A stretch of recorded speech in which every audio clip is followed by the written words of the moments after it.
तर मित्रांनो, आज आपण करत आहोत रव्याचे अप्पम। ह्याच्यात मी घालते पाणी।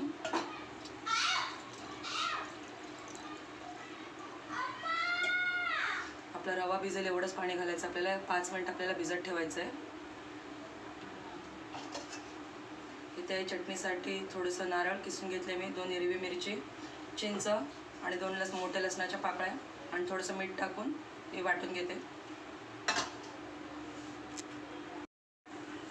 तर मित्रांनो, इथे बघू शकता मी चटणी वाटून घेतली आहे। आता आपण घालूया याला फोडणी। इथे फोडणीसाठी तेल गरम करत ठेवले, तेल गरम झाले। आता आपण टाकूया मोहरी, थोडेसे कढीपत्ते, 1 सुकी लाल मिर्च,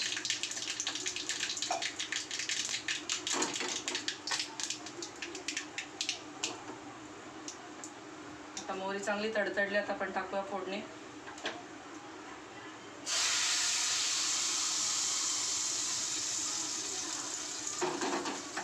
चला आता सगळं मिक्स करून घेते। झाली आपली चटणी रेडी। तर मित्रांनो, इथे बघू शकता आता रवा भिजून झालेला, त्यावरचं पाणी काढून टाकते मी।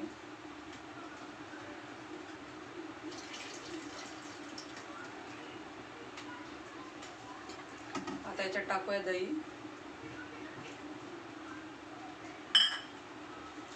चवीपुरतं टाकते मीठ,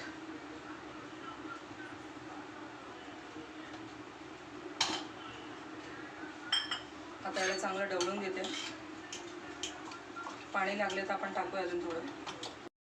तर बघू शकता मित्रांनो, इथे तवा तापलेला आहे। आता टाकते थोडंसं तेल,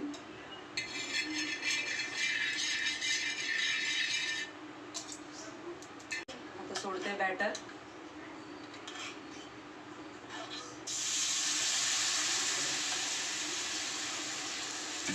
तुम्हाला जितकं गाळ ठेवायचं तेवढं तुम्ही करू शकता।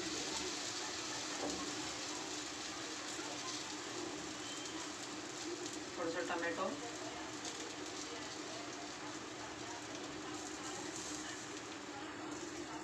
थोडीशी मिरची,